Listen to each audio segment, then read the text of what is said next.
I'll never forget a taxi cab driver. My son was over with me. We were staying in Bethlehem for the week. We decided one day that we wanted to go down to Hebron. And so we caught a cab, and the taxi cab driver in Bethlehem took us to Hebron. And he asked us as we were going down, he said, "Do you have a way back?" And we said, "No." He said, "Well, would you like me to pick you up?" And we said, "Sure, 4 o'clock this afternoon."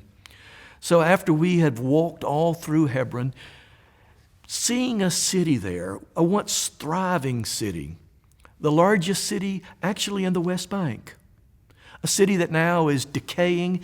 The old souk, the old marketplace is virtually shut down except for a few little shops. What's happened there? 500 illegal Israeli settlers have established there a settlement. And because there are 500 settlers living there in Hebron, the entire marketplace is shut down.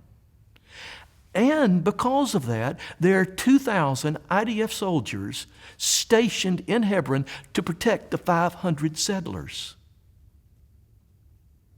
Resentment grows when you're a Palestinian who has run a shop in Hebron for years, and suddenly an illegal settler comes in, and because of their presence, the whole town is shut down.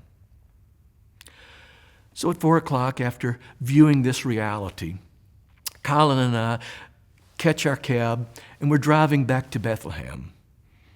And we began talking again to our cab driver. And he says to us, "Have you ever been to a refugee camp?" And we said, "No." He said, "Would you like to come?" And we said, "Sure, where do you live?" And he said, "I live in the Daisha camp." And he said, "Would you like to come to my house tonight?" And we said, Colin looked at me and I looked at him, and he was looking, "Is it safe?" And I'm thinking, "Is it safe?" And we said, "Sure, let's go."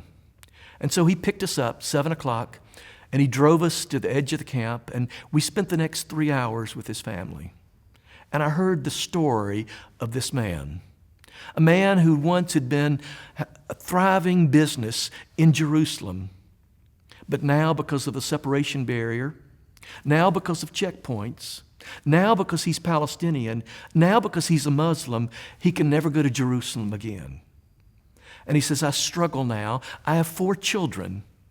The only way I can attempt to put food on the table is I drive a taxi. My salary once was 4 times what I make now." The occupation is oppressive to the life of Palestinian people.